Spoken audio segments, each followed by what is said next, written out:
Assalamualaikum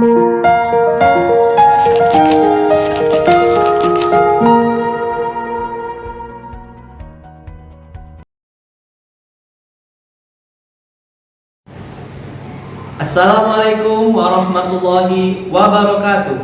Perkenalkan, nama saya Fahmi Idris, mahasiswa PPG UIN Syarif Hidayatullah Jakarta dengan NIM 425001425.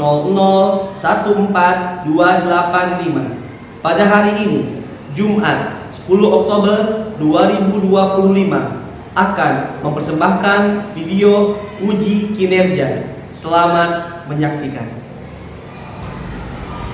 Bismillahirrahmanirrahim. Assalamualaikum warahmatullahi wabarakatuh. Waalaikumsalam warahmatullahi wabarakatuh.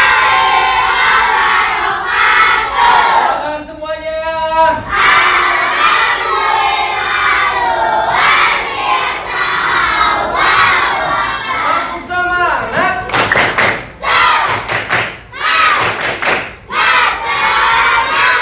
Baik, alhamdulillahirabbil alamin. Allahumma shalli wa sallim wa barik ala sayyidina wa maulana Muhammadin wa ala ali sayyidina Muhammad, amma ba'du. Alhamdulillah, di hari yang sangat baik ini kita masih diberikan nikmat sehat walafiat, sehingga kita bisa melaksanakan aktivitas kita sehari-hari dengan baik.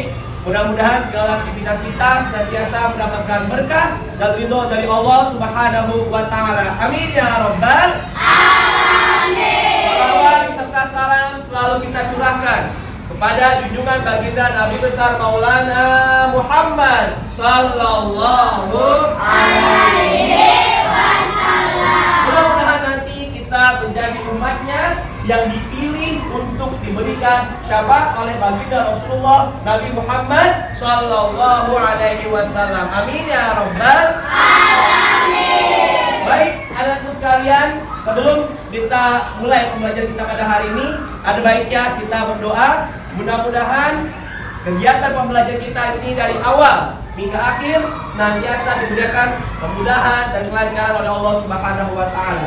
Mari sama-sama kita membacakan surat Al-Fatihah dan doa mau belajar. Berdoa dimulai.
Angkat tangannya semuanya, kita berdoa kepada Allah. Rabbi zidni ilma warzuqni fahman. Amin. Sadaqallahul azim. Baik, anak-anakku sekalian, selanjutnya mari sama-sama kita menyanyikan lagu Indonesia Raya sebagai bentuk rasa cinta kita kepada negeri kita Indonesia. Yuk kita berdiri semuanya.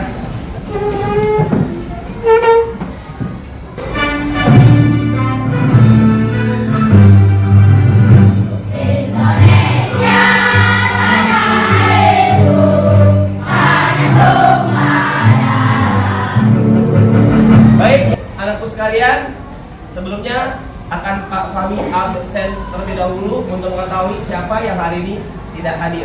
Yang Bapak absen, mohon angkat tangannya dan suaranya keras ya. Sekarang bulan Oktober.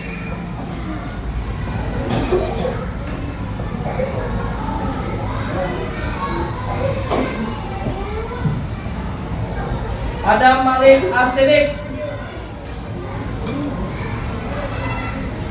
Afia Septiani, Ahmad Faurozi, Aisyah Agila, Aleandra Fasis. Oke, alhamdulillah hari ini masuk semua ya, Nak ya. Baik, anakku sekalian, tadi sudah selesai Bapak absen. Sebelum masuk ke pembelajaran, Bapak akan menyampaikan tujuan pembelajaran kita dari materi ibadah kurban pada hari ini. Yaitu apa? Kalian peserta didik bisa menyebutkan pengertian ibadah kurban. Yang kedua, kalian peserta didik bisa memahami hukum melaksanakan ibadah kurban. Yang ketiga, kalian peserta didik bisa menyebutkan syarat orang yang berkurban. Yang keempat, peserta didik bisa menyebutkan syarat hewan kurban. Yang kelima, kalian peserta didik bisa menyebutkan orang yang berhak menerima daging kurban. Terakhir, peserta didik bisa menyebutkan hikmah melaksanakan ibadah kurban. Mari, anakku sekalian, hari ini kita akan mempelajari yang namanya ibadah kurban. 1, 2, 3 Kurban. Oke, Bapak mau nanya, siapa yang udah pernah berkurban? Baik itu orang tuanya, atau diri sendiri, atau mungkin saudara saya. Siapa yang pernah? Angkat tangan coba. Wih, keren juga, tepuk tangan buat kalian semuanya. Bapak ya, Bapak mau nanya, Hafiza kurban, yang kurban siapa? Mama. Kurbannya sapi. Ditaruh di mana? Masjid, atau di rumah yatim, atau di yayasan, atau mungkin di rumah kurbannya? Oh, di kampung, di masjid tapi? Iya. Oke, sapi, tepuk tangan buat Hafiza. Bapak, sekarang berarti sudah hampir semuanya tahu dan pernah melaksanakan kurban ya. Oke, tapi kalian tahu gak sih apa itu kurban? Apa kurban? Kurban, ayo ngapain kita? Apa? Ayo kurban kita ngapain? Pelaksanaan yang kita lakukan, ibadah yang kita lakukan ngapain? Apa? Menyembelih hewan. Tapi untuk kurban itu ya, menyembelih hewan bukan hanya sekedar menyembelih hewan, tapi menyembelih hewan kurban untuk kita mendekatkan diri kepada Allah Subhanahu wa Ta'ala sebagai bentuk cinta kita, ibadah kita, pendekatan diri kita kepada Allah Subhanahu wa Ta'ala. Kurban ya, seperti itu. Selanjutnya, kamu tahu gak sih kurban itu asal muasalnya dari mana? Dari Nabi siapa?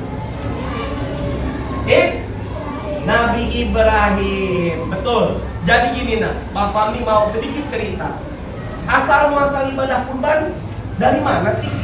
Jadi zaman dahulu Nabi kita Babul Anbiya, yaitu Nabi Allah Ibrahim alaihi salatu wassalam, adalah seorang nabi yang sangat bertakwa dan beriman kepada Allah Subhanahu wa Ta'ala. Kenapa?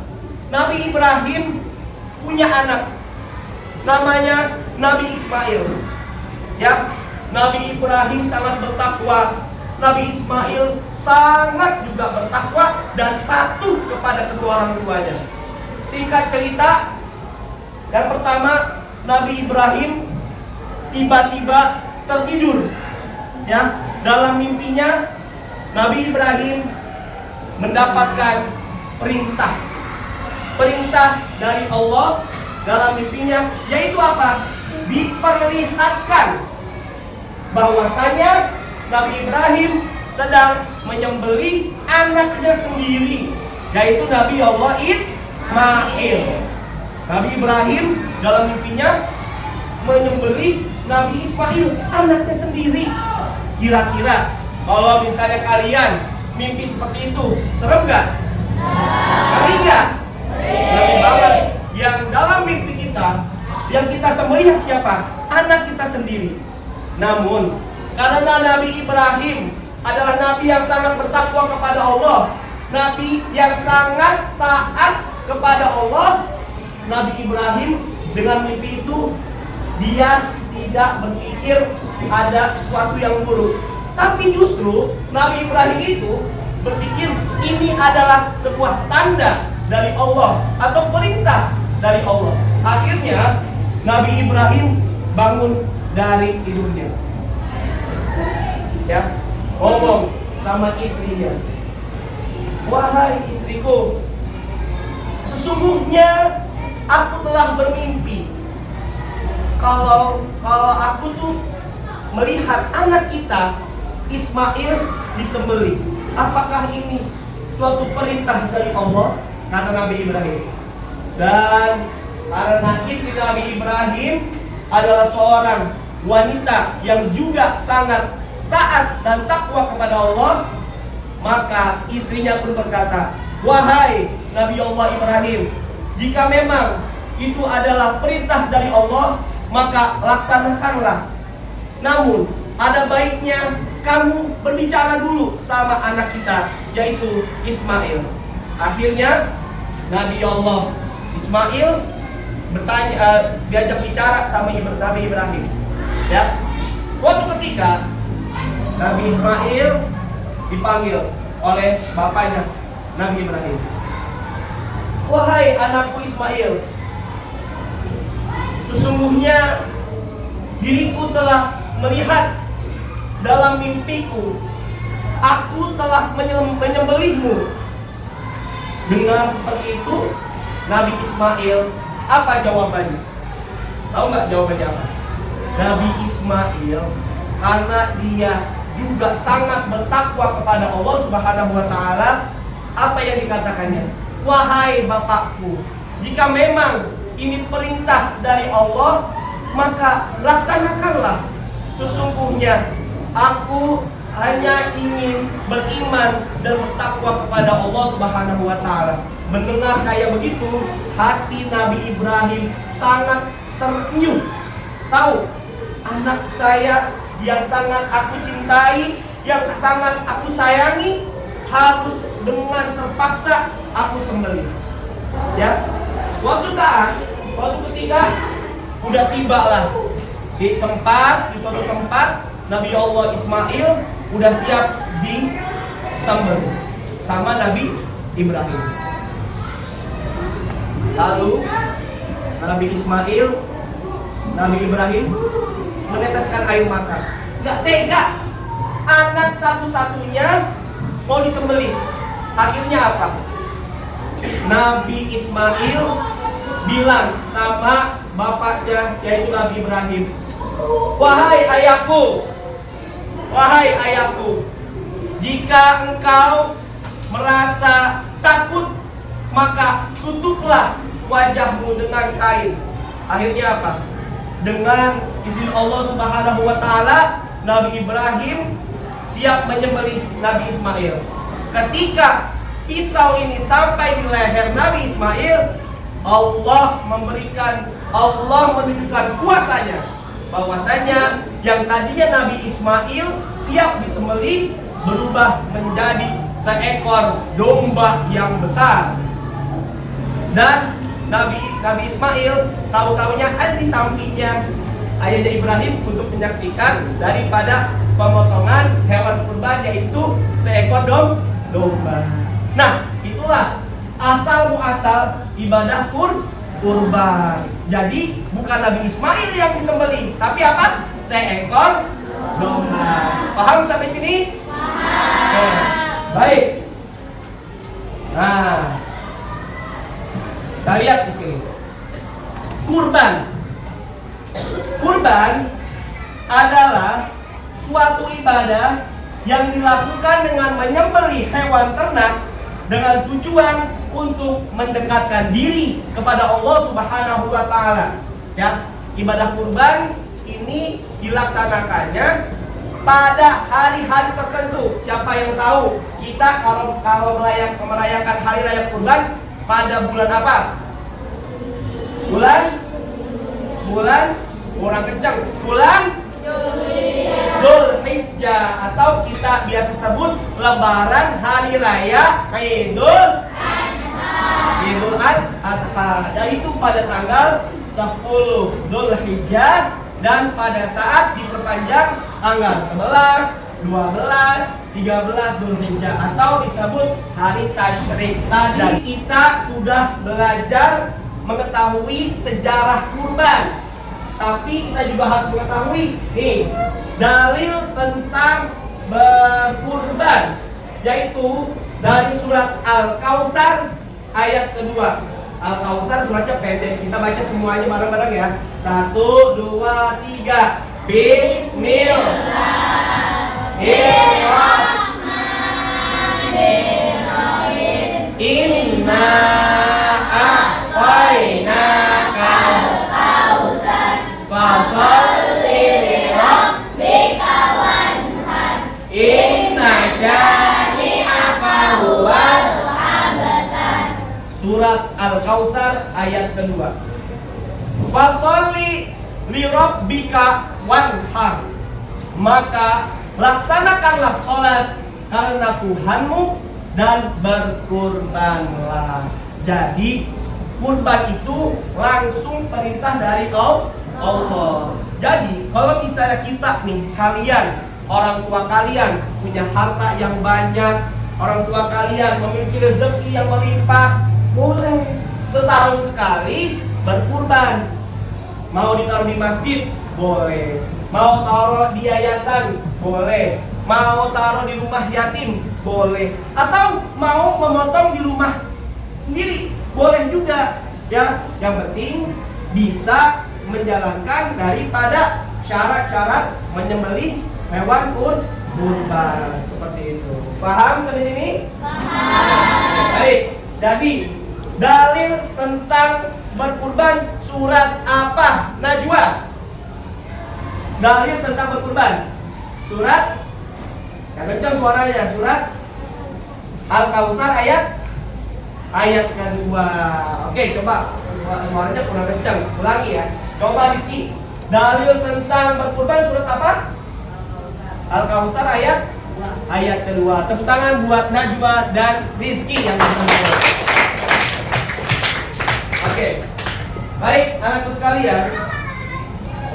Selanjutnya kita akan membahas hukum melaksanakan kurban. Hukum melaksanakan kurban adalah sunnah muakkadah. Apa itu sunnah muakkadah? Yaitu sunnah yang sangat dianjurkan. Jadi ibadah sunnah yang sangat dianjurkan, yang hampir mendekati wajib, seperti itu. Ya.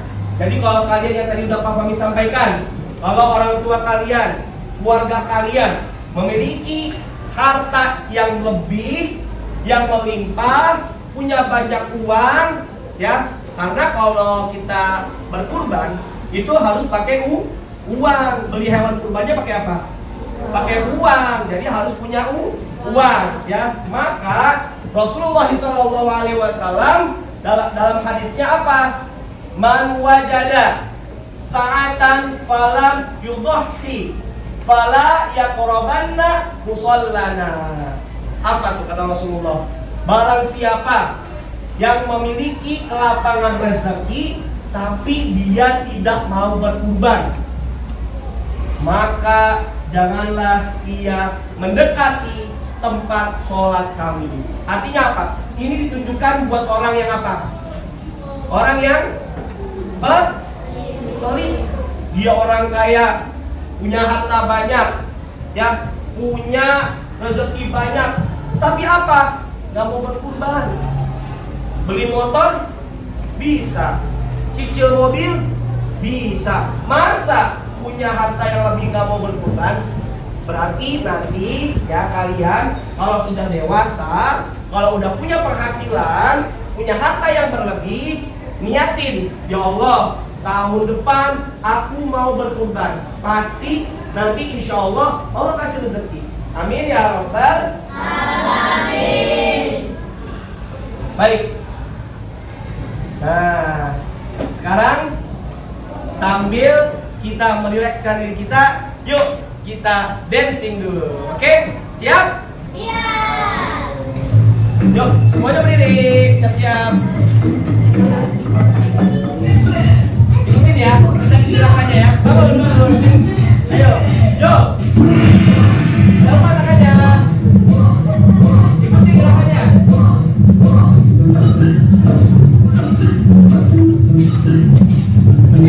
Ikutin ya. Tarik, tarik, tarik.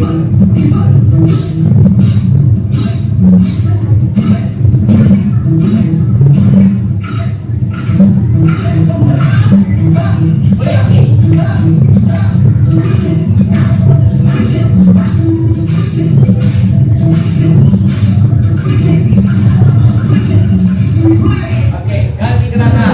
Siap-siap. Putar semuanya. Yang lebih baik ngomongkan ya.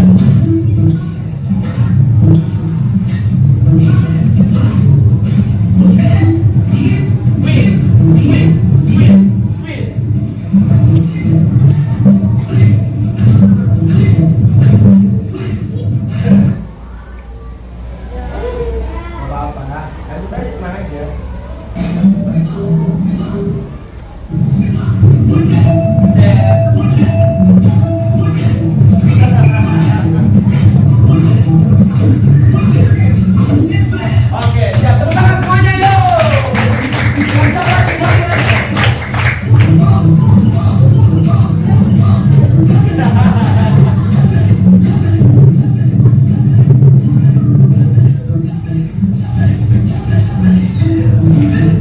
Kocok, kocok, kocok, kocok, kocok.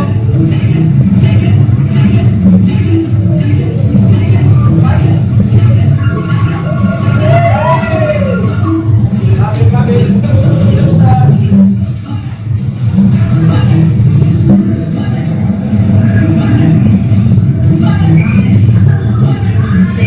Oke, tepuk tangan lagi. Siap. Apa lagi? Go, go, go. Abdul.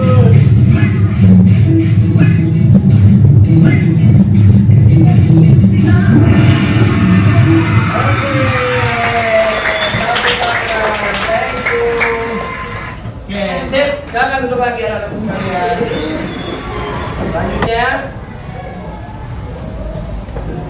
ya, kita masuk ke syarat orang berkurban. Ya, masih ada hubungannya dengan part sebelumnya, yaitu tentang hukum melaksanakan ibadah kurban. Apa tadi hukum melaksanakan ibadah kurban?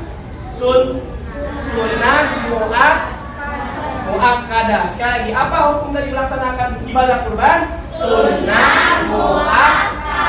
Apa arti dari sunnah muakkadah? Sunnah yang dianjurkan. Oke, jadi hewan kurban itu, cara ibadah kurban itu hukumnya sunnah muakkadah. Ya, hampir mendekati wajib bagi orang yang memiliki harta yang banyak. Oke. Lihat. Syarat orang berkurban. Ya, kita lihat di sini. Yang pertama, siapa yang disunahkan untuk berkurban? Jelas. Yang pertama, harus orang yang beragama Islam. Karena ini ibadahnya orang Islam. Yang kedua, balik. Siapa yang tahu balik? Apa artinya balik? Dewasa. Jangan malu. Yang ketiga, syaratnya adalah apa? Mampu dari segi apa? Punya banyak uang, ya. Kan tadi udah Bapak sampaikan.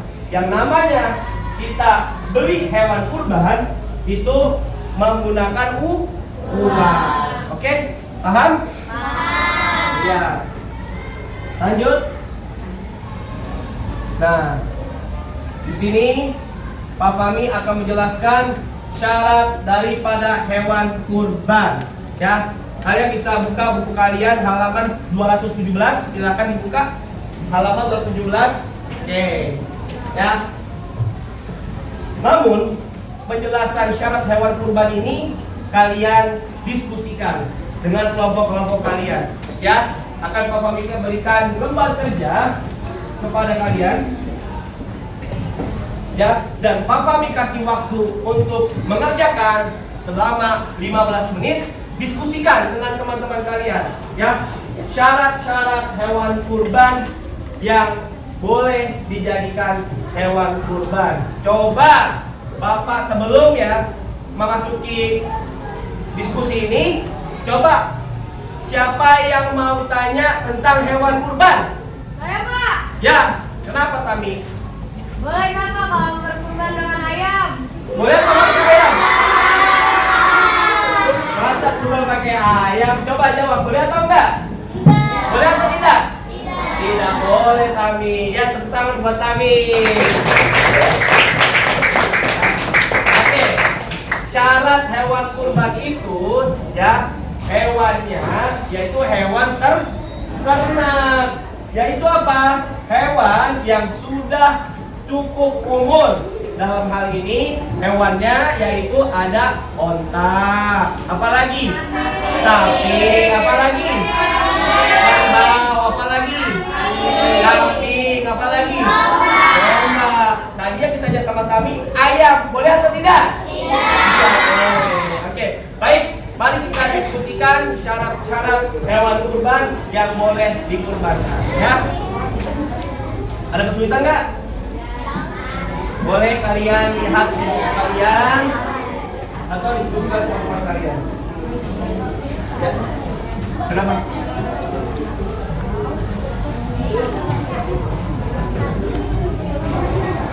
Ada yang menemukan kesulitan?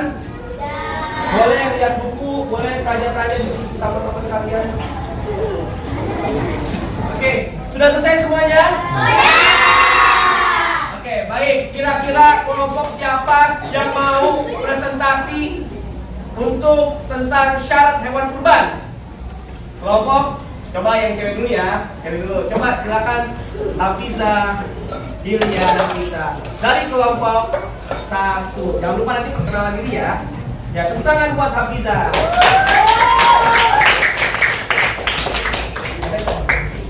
Assalamualaikum warahmatullahi wabarakatuh.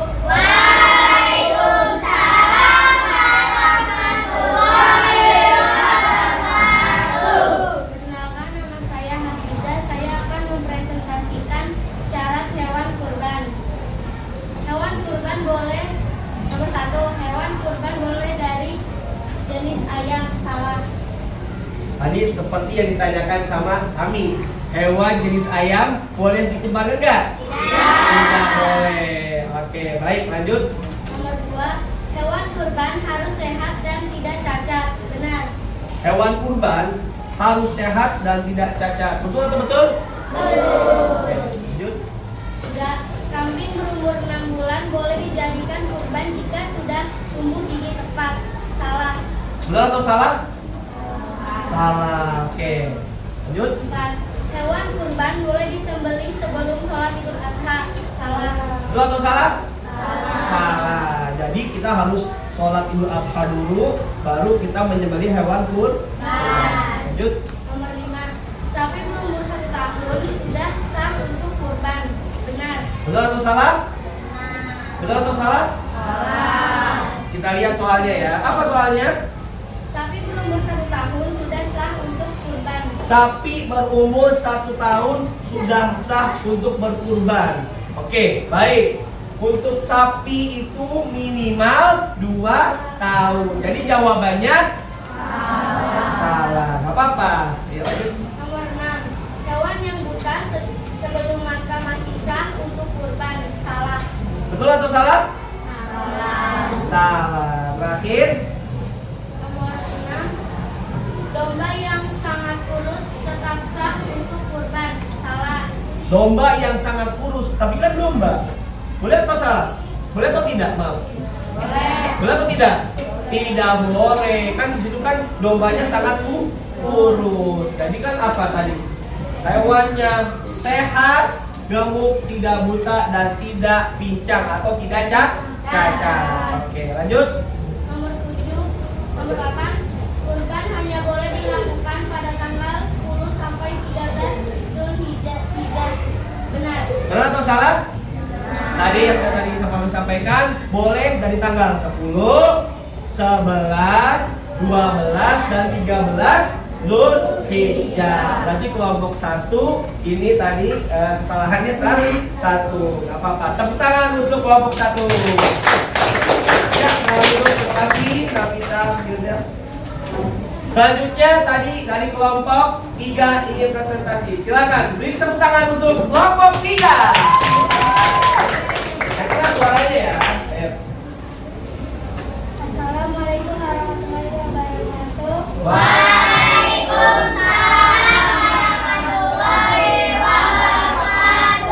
Saya Raka dari kelompok 3 akan mempresentasikan syarat hewan kurban. Nomor 1, hewan kurban boleh dari jenis ayam. Salah. Hewan kurban boleh jenis dari ayam. Boleh atau tidak? Berarti jawabannya salah. Nomor 2, hewan kurban harus sehat dan tidak cacat. Benar. Benar atau salah? Nomor 3, kambing berumur 6 bulan boleh dijadikan kurban jika sudah tumbuh gigi tetap. Salah. Oke, kambing yang sudah berusia 6 bulan boleh dikurbankan. Betul atau salah? Salah. Nomor 4, hewan kurban boleh disembelih sebelum sholat Idul Adha. Salah. Boleh atau tidak? Tidak boleh. Jadi kita harus sholat Idul Adha dulu ya. Lanjut. Nomor 5, sapi berumur 1 tahun sudah sah untuk kurban. Salah. Tapi yang berumur 1 tahun sudah sah untuk dikurbankan. Boleh atau tidak? Bisa tadi minimal berapa tahun? 2 tahun. Lanjut. Nomor 6, hewan yang buta sebelah mata masih sah untuk kurban. Salah. Hewannya cacat. Boleh nggak? Tidak boleh. Lanjut. Nomor 7, domba yang sangat kurus tetap sah untuk kurban. Salah. Domba yang sangat kurus tetap sah untuk berkurban. Boleh nggak? Tidak boleh. Walaupun dia hewannya domba, tapi hewannya kurus, kecil, ya. Kira-kira boleh nggak? Tidak boleh. Dia tidak memenuhi syarat. Nomor 8, kurban hanya boleh dilakukan pada tanggal 10 sampai 13 Zulhijjah. Benar. Iya, tadi udah kita sampaikan di awal. Kalau menyembelih hewan kurban hanya boleh dari tanggal 10, 11, 12, 13 Zulhijjah atau disebut hari Tasyrik. Baik. Jawabannya benar semua atau tidak? Benar semua ya. Oke, berikan tepuk tangan untuk perwakilan kelompok 3. Baik, anak-anakku sekalian, syarat hewan kurban yang kita ulangi kembali. Apa? Hewan ternak yang sah. Hewan kurban adalah hewan ternak. Sapi, kambing, kerbau, domba, unta, hewan ternak bukan? Iya, hewan ternak. Yang kedua, hewan telah cukup umur berusia lebih dari 1 tahun. Sapi, kerbau minimal 2 tahun dan untuk unta 5 tahun. Baik. Lanjut ya. Nah, ini kita lihat di sini orang yang berhak mendapatkan daging kurban. Kan kalau kita lihat Idul Adha, setelah penyembelih hewan kurban, dagingnya dibagiinnya masih mentah atau udah matang? Masih Masih mentah ya. Nah, siapa saja sih yang boleh mendapatkan daging kurban ya? Kita lihat. Yang pertama, orang yang berkurban itu boleh makan daging kurbannya. Contoh, misalnya Aleandra Fasis, dia berkurban domba, ya. Nah, si Ale ini boleh memakan sepertiga bagian dari hewan kurbannya. Contohnya apa? Pahanya boleh, kepalanya boleh, boleh dimakan, ya. Tapi hanya sepertiga. Yang kedua, orang yang tidak berkurban boleh dapat 2/3 bagian. Jadi yang berkurban sama yang tidak berkurban lebih banyak bagian yang tidak berkurban, ya, seperti itu. Nah, terakhir, apa saja sih hikmah daripada melaksanakan ibadah kurban? Yang pertama, yang tadi sudah Pak Fahmi ceritakan, apa? Meneladani Nabi Ibrahim alaihi salam dan Nabi Ismail alaihi salam. Yang kedua, sebagai bentuk kepatuhan kepada Allah Subhanahu wa taala. Yang ketiga, memberikan manfaat kepada orang banyak. Yang keempat, menghilangkan sifat tamak. Tahu nggak tamak artinya apa? Apa tamak? Serakah atau rakus. Yang kelima, melatih diri untuk saling berbagi kepada sesama. Oke, baik. Nah, kesimpulannya dari materi ibadah kurban apa? Kurban mengajarkan nilai-nilai luhur seperti keikhlasan, pengorbanan, dan empati. Kita belajar dari Nabi Ibrahim dan Nabi Ismail alaihi salatu wassalam tentang kepatuhan kepada Allah Subhanahu wa ta'ala. Ibadah ini juga mempererat hubungan sosial karena melibatkan kita berbagi rezeki, berbagi daging kurban kepada tetangga kita yang tidak mampu, saudara-saudara kita, ya. Kita berbagi rezeki kepada semua. Baik. Alhamdulillah. Sampai di sini ada yang mau bertanya?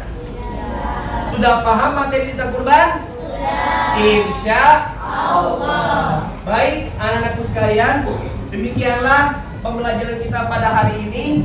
Semoga apa yang kita pelajari pada hari ini senantiasa mengandung manfaat buat kita semuanya, dan semoga bisa kita amalkan dan kita terapkan dalam kehidupan sehari-hari, khususnya ibadah kurban ini, ya, sebagai bentuk mendekatkan diri kita kepada Allah Subhanahu wa ta'ala. Oke, baik anak-anakku sekalian, untuk kalian semuanya, mari setelah pembelajaran ini selesai, kalian bisa kembali ke rumah kalian. Mari kita tutup dengan doa membaca surah Al-Asr. Berdoa dimulai. Bismillahirrahmanirrahim.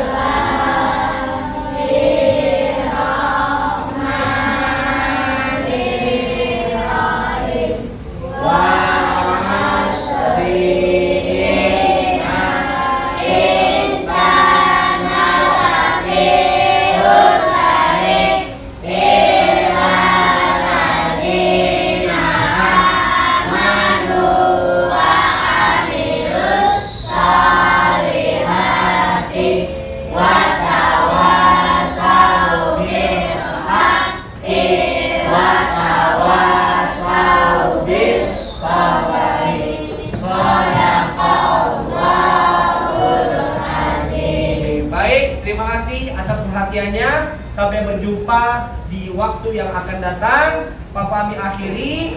Wabillahi taufiq wal hidayah. Wassalamualaikum warahmatullahi wabarakatuh. Waalaikumsalam.